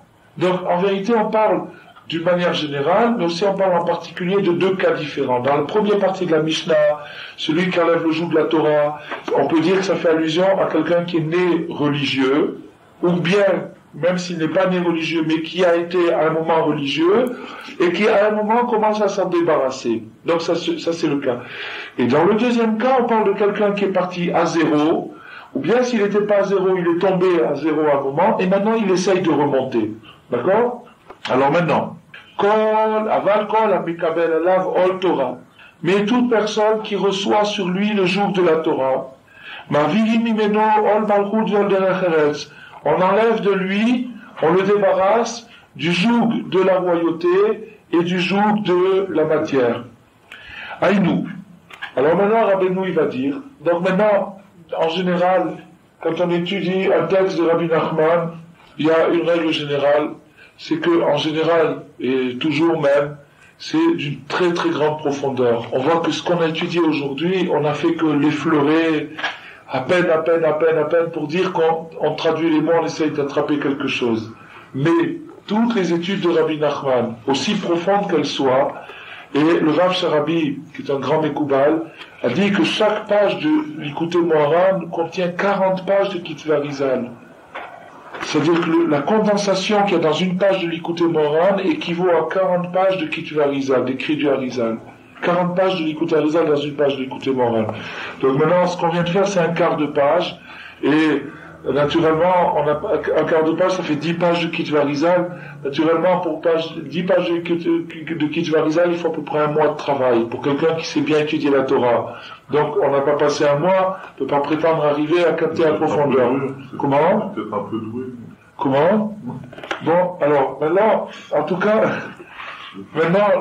bon. Alors, en attendant, ce qu'on sait depuis l'Agdama, c'est-à-dire depuis l'introduction, la préface, c'est que toutes ces études convergent vers un seul et même but, c'est aider un juif à être juif. Voilà. Donc Rabbi Nachman a écrit le Likutei Moharan, pas pour disserter sur la Kabbale, c'était pas nécessaire puisqu'il existait déjà ces 40 pages. Pourquoi les concentrer dans une page? Puisqu'elles existent déjà. Ni de faire un résumé de la Kabbalah, ni de faire de la vulgarisation de la Kabbalah, ni de faire un exposé, ni d'amener une nouvelle thèse, rien de tout ça. Rabbi Nachman a prophétisé qu'il va venir une époque où la pression des 70 faces obscures, c'est-à-dire des 70 faces obscures des visages ternes, va être tellement terrible qu'il va falloir une injection de lumière super puissante, les 70 faces d'un coup. Il va falloir une injection de lumière super puissante. Qu'est-ce qu'il a fait, Rabbi Nachman? Il a condensé ces 70 faces dans son enseignement. C'est-à-dire tous les tikkuné Zohar, qui, entre parenthèses, sont abondamment ramenés dans tout le Likutei Moharan. C'est un des soutiens principaux du Likutei Moharan, c'est le tikkuné Zohar. Et donc, cette injection de lumière condensée, dans le but de quoi? De guérir les malades de notre génération. Rabbi Nachman a vu qu'à partir de son époque jusqu'à Mashiach, il va y avoir une épidémie de cassement de tête, d'angoisse, de stress et toutes ces choses-là, et il a prévu il s'est rendu compte que les médicaments jusqu'à présent préconisés seraient insuffisants, qu'il faudrait une injection supplémentaire, et il est allé la chercher la plus haut possible chez Rabbi Shimon Bar Yochai, dans le Zohar, dans le tikkuné Zohar, et il l'a amené dans une forme précise qui est son enseignement, que nous les étudions, qui est le Likutei Moharan, Sipurei Masiot et Sefer Hamidot. Bon, maintenant, nous avons un point de départ, c'est que nous savons que chacune des études, vers où elle mène. Elle amène à quoi? À trouver une étape pratique, c'est-à-dire une solution concrète. C'est-à-dire que ce que veut Rabbi Nachman, c'est pas nous faire planer dans des degrés mystiques, etc. Ça fait partie du moyen à un certain niveau, mais c'est pas ça le but. Le but c'est quoi? C'est de bouger. Le but c'est de bouger, c'est-à-dire de permettre aux juifs d'être juifs. C'est ça ce qu'il faut démontrer.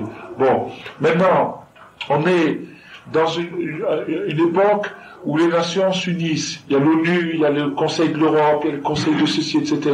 C'est-à-dire que les 70 faces se mettent ensemble pour échanger leurs mauvaises midotes, et faire une espèce de fusion internationale qui est une pression terrible pour le juif. Partout où il va, il retrouve la même. Avant, quand on sortait d'un pays, on retrouvait une autre. Maintenant, l'homme, il est cerné partout par cette influence culturelle qui est autour de lui et qui est terrible, et où il arrive très très très difficilement à échapper. Il faut que l'antidote soit très puissante. Le Likutei Moharan, c'est une antidote très puissante.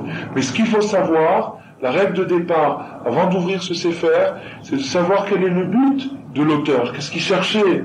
La réponse, c'est quoi? Permettre aux Juifs d'être Juifs. Donc ça veut dire quoi? C'est-à-dire que dans chaque leçon, je dois chercher qu'est-ce qui peut me permettre d'être Juif. Quel est maintenant, c'est très bien tout ce qu'on a parlé. On a évoqué des belles idées, on a soulevé des problèmes, on a peut-être même ébauché des solutions, d'accord, c'est très bien, mais on n'est pas arrivé au point central, c'est-à-dire une idée clé, une chose qui va me servir demain et après-demain, et dans le métro, et au travail, et dans toutes les situations, je vais me trouver en face de 70 ou plus que 70 au visage obscur. Comment je vais faire pour briller, pour rester juif dans cette situation-là? Alors Rabbi Nachman, il le dit maintenant. Il va le dire en deux mots. Aval. Bon. Donc on a dit, il y a une Mishnah dans Pirkei Avot qui dit, toute personne qui se débarrasse du joug de la Torah, on lui donne sur lui le joug des nations, le joug de l'exil, le joug du travail, le joug de tous ces choses-là. Et maintenant, Kol HaMekabel, C'est la parasha de cette semaine, ça correspond avec ce côté. Le Pirkei Avot? Non, ce que vous dites. Ah oui, bien sûr, les Chukotai, bien sûr. Le Shabbat, bien sûr. Bien sûr. Aval, Kol HaMekabel, naturellement, bien sûr, parce que ça va être même cité après, mais je ne sais pas si on y arrivera. Aval, Kol HaMekabel alav al Torah, mais toute personne qui reçoit sur lui le joug de la Torah, c'est-à-dire qu'il se dit, bon, j'y vais.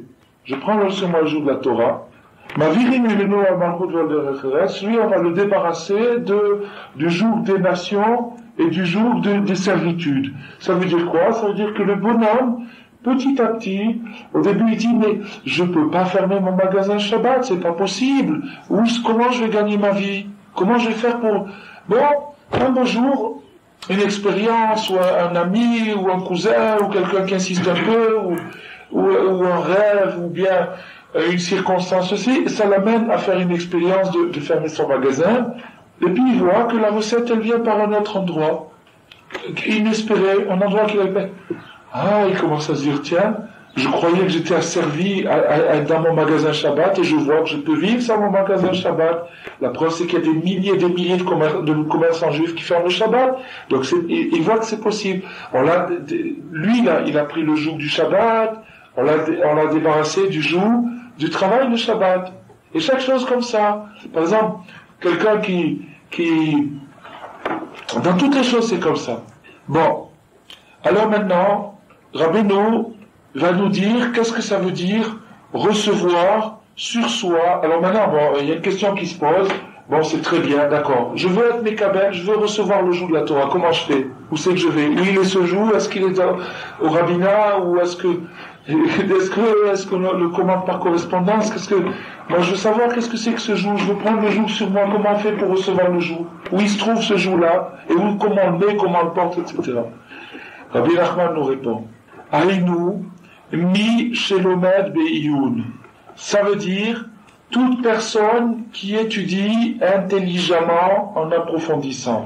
Le mot iyun n'a pas de traduction directe. On ne peut pas traduire le mot iyun par... Il n'y a pas une traduction satisfaisante. Mais le iyun, ça veut dire une étude intensive. C'est-à-dire que quand j'étudie un texte, au lieu de brosser la surface pour essayer d'avoir une idée du texte, comme on a dit tout à l'heure, il y en a qui ont lu la Bible, d'accord, il y en a qui ont lu le Talmud, il y en a qui lisent toute la journée. Non, il fait une lecture intensive, c'est-à-dire qu'il rentre l'œil dans le texte. Il rentre son esprit dans le texte et il essaye de comprendre qu'est-ce qu'on dit là-dedans. Ça s'appelle Iyud. Alors ça s'appelle Mekabel Alav Ol Torah. C'est-à-dire qu'une personne à n'importe quel degré qu'elle soit. Elle a deux possibilités. Une personne, n'importe quel degré qu'elle soit, rencontre toujours des textes. Si c'est pas des textes écrits, c'est des textes parlés, comme on est en train de faire maintenant. C'est du texte qu'on est en train de faire. On est en train de faire du discours, du texte. Bon. Toute personne rencontre dans sa vie des textes. Bon. L'attitude vis-à-vis de ces textes, elle peut être une attitude différente. Ou bien une attitude froide, j'écoute pas. Ou bien une attitude intéressée, attentive moyennement, j'écoute. Ou bien une attitude passionnée, c'est-à-dire je veux savoir qu'est-ce que ça veut dire. Je veux arriver au bout de cette compréhension à mon niveau. On ne parle pas maintenant d'arriver dans l'absolu parce qu'il n'y a personne qui arrive. À mon niveau, avec l'esprit que j'ai, avec les capacités intellectuelles qu'on m'a données, avec ce que j'ai reçu, je veux arriver à sortir de ce texte l'idée, à trouver la compréhension. Ça s'appelle l'étude Be'ioun, c'est-à-dire la réflexion, et c'est vraiment la sidra de la semaine dernière. C'est-à-dire que vous approfondissiez la Torah, que vous fatiguiez pour comprendre le sens profond, le sens caché de la Torah. Si vous contentez du sens superficiel, automatiquement, vous ne prendrez pas le joug de la Torah sur vous. C'est pas possible. C'est pas possible. Alors, c'est ça qui est la solution. Donc maintenant, dans ces deux mots, c'est-à-dire, ce qu'il vient de dire maintenant, Rabbeinu, c'est-à-dire, Mi Shelomel Beyoun, en trois mots, celui qui étudie en approfondissant, c'est ça la solution. C'est-à-dire que maintenant, la solution d'une personne qui veut prendre sur lui le joug de la Torah, la première chose qu'il doit faire, étudier sérieusement. On peut étudier toute sa vie, pas sérieusement. On peut étudier toute sa vie, faire ça toute la journée, que ce soit pas sérieux. C'est-à-dire sans une recherche. Des efforts. Amal, c'est plus que ça. C'est plus que des efforts. Parce qu'on peut faire des efforts, par exemple, vous prenez un type qui travaille au PTT, il fait des efforts toute la journée, mais il s'en fout complètement du mystère des PTT, il s'en fiche de la communication complètement. Lui, ce qui compte, c'est son salaire à la fin du mois. C'est tout ce qui. Donc il fait des efforts pour un salaire. Ça, c'est un degré superficiel de Amal. Le degré profond de Amal, c'est-à-dire la motivation profonde, c'est-à-dire pour arriver à débusquer l'idée, l'esprit. On a dit tout à l'heure, la Torah, elle a un esprit, elle a un corps. Le corps, ça m'intéresse, mais je veux savoir qu'est-ce qu'il y a dedans. Je veux savoir l'âme de la Torah, je veux savoir qu'est-ce qu'elle veut de moi, la Torah. Ça s'appelle Amal, le vrai Amal. Alors, automatiquement, une personne qui fait ça, lui, ça s'appelle qu'il reçoit le joug de la Torah. Et dès qu'il reçoit le joug de la Torah, il se débarrasse de son percepteur, c'est pas qu'il va plus avoir d'impôts à payer, mais toute l'angoisse qui est chargée dans ces choses-là, elle va le quitter, ça va plus l'accabler. C'est ça, Alpin Chachourin, c'est l'accablement du monde extérieur.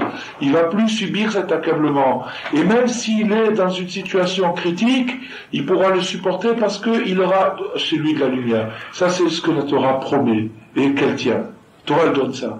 Elle donne à la personne qui rentre dedans sérieusement et sincèrement une satisfaction immédiate, c'est de se débarrasser de tous les angoisseurs du monde. Tous les angoisseurs du monde. On raconte que le Rav Yosef Yitzhak de Lubavitch, il a été une fois attrapé par le KGB parce qu'il avait fondé des écoles clandestines en Russie. Et ils l'ont interrogé, ils lui ont fait un petit interrogatoire dont ils ont le secret. Et lui, il voulait pas parler naturellement, il voulait pas donner le nom de ses copains, ni le nom de tout ça. Alors le bonhomme, l'inspecteur du KGB, il a sorti son pistolet, il a dit, écoute, voilà, j'ai un instrument qui va te faire parler, hein, ça suffit maintenant. Alors le Rav Yosef Yitzhak, il a répondu comme ça, il a dit, ton instrument, il fait peur à une personne qui a plusieurs dieux et un seul monde. Mais moi, j'ai un seul Dieu et deux mondes. Et donc j'ai pas peur. Pas peur. Qu'est-ce que ça veut dire qu'il a plusieurs dieux, un seul monde? Il a plusieurs dieux, le patron, le policier, l'inspecteur, le percepteur, le contrôleur, tout ça c'est ses dieux, c'est des divinités, il en a peur, c'est les visages sombres. Maintenant, il a qu'un seul monde, c'est-à-dire qu'il a qu'ici, il faut qu'il jouisse du monde vite, parce qu'après la mort, il sait pas qu'est-ce qui se passe. Il a peur qu'il n'y a plus rien du tout. Donc alors celui-là, il a peur d'un pistolet, puisque le pistolet c'est un dieu pour lui, et celui qui tient le pistolet c'est un super dieu, et le monde, il risque de le quitter si l'autre appuie sur la gâchette. Donc c'est critique, il faut vraiment qu'il se prosterne tout de suite. Mais celui qui a qu'un seul Dieu, c'est-à-dire celui qui est le Dieu là-bas, il est Dieu ici. J'en ai qu'un, il n'y en a pas deux. Et maintenant, des mondes, j'en ai deux par contre. Si je quitte ce monde, je rentre dans un monde meilleur. J'ai pas peur de quitter ce monde. À ce moment-là, celui-là, il a pas peur d'un pistolet. En d'autres termes, qu'est-ce qu'il lui a dit? Il lui a dit, tu m'angoisses pas. Rentre ton pistolet, tu m'angoisses pas du tout. Tu m'impressionnes pas. Alors ça, c'est un vrai juif.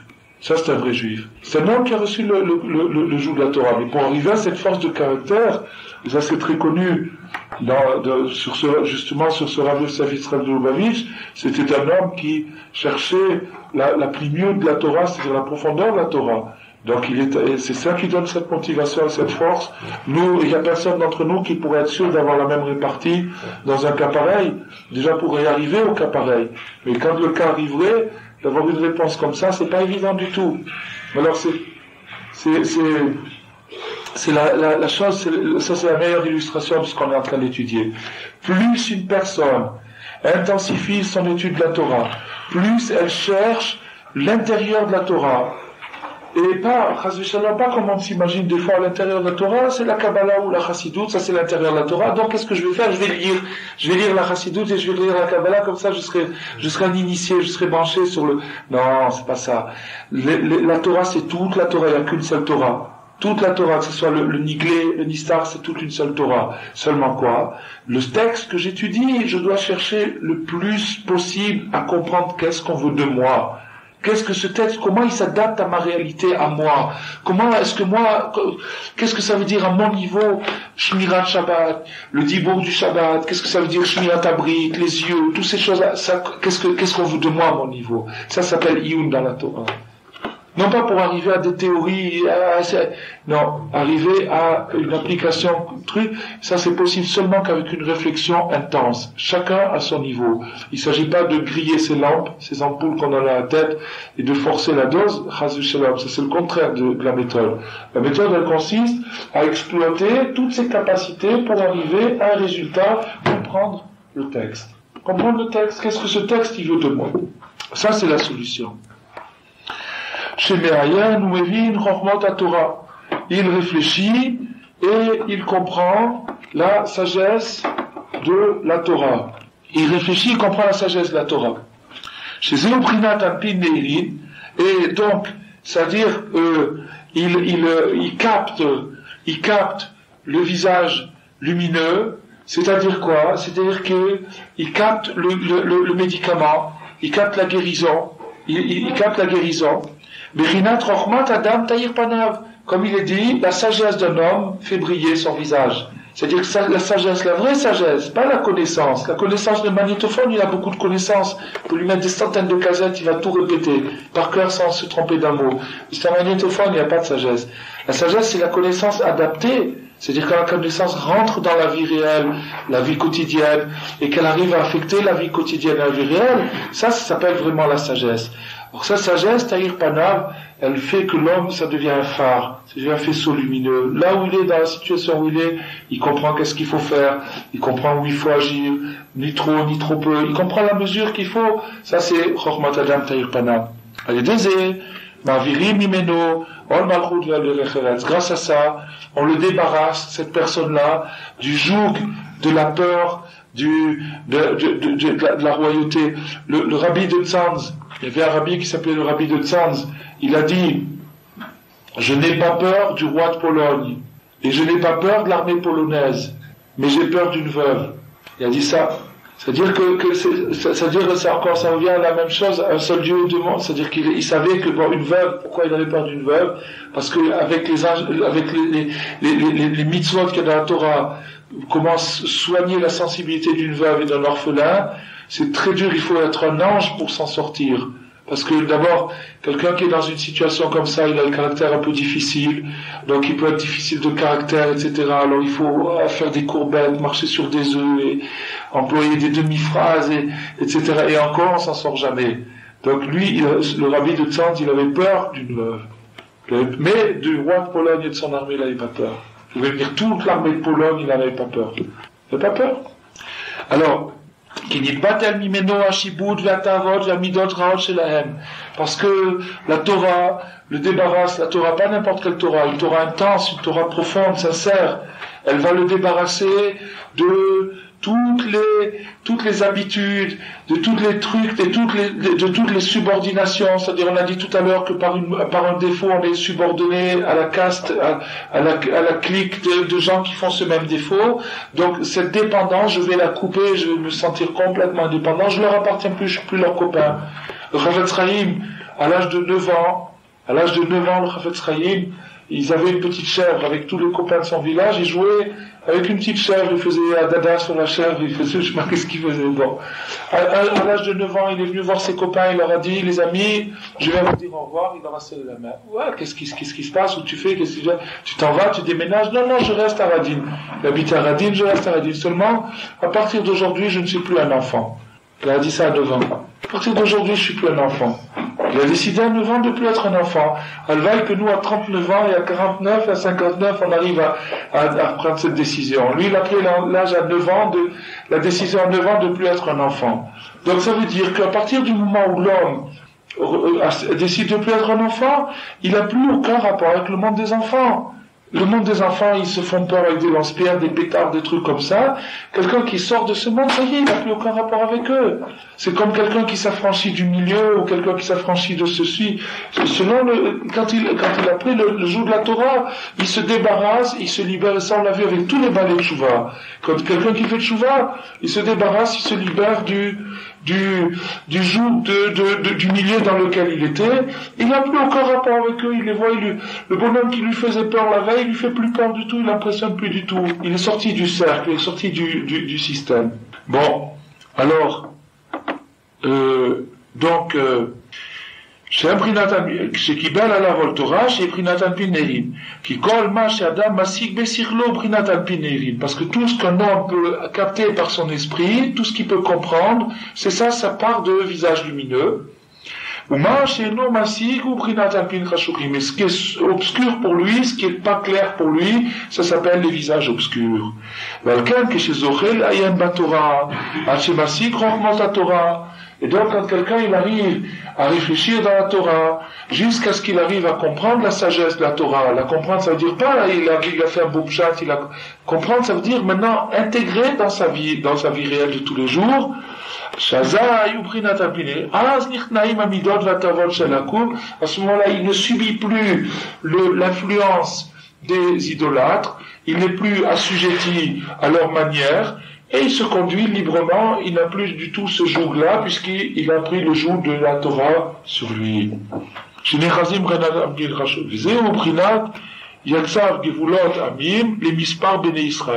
Il dit dans la Torah, il a dressé les frontières des nations pour le nombre des enfants d'Israël.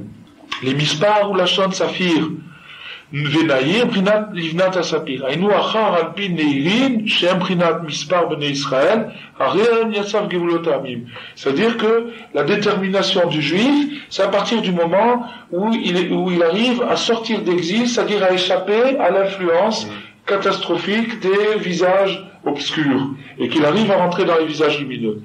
שהם מבחינת העמים. ובכל אדם ואדם בעצמו יש מבחינת על פי נעירים שהם מבחינת.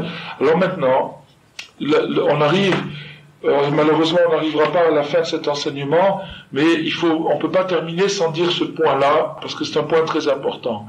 Maintenant, d'après ce qu'on a étudié aujourd'hui, j'ai fait très attention, j'ai pesé les mots et j'ai essayé d'expliquer le plus clairement possible que ce qu'on appelait idolâtre, c'était toute personne, de quelle que soit son origine, qui se prosterne devant une idole quelconque, ça s'appelle un idolâtre.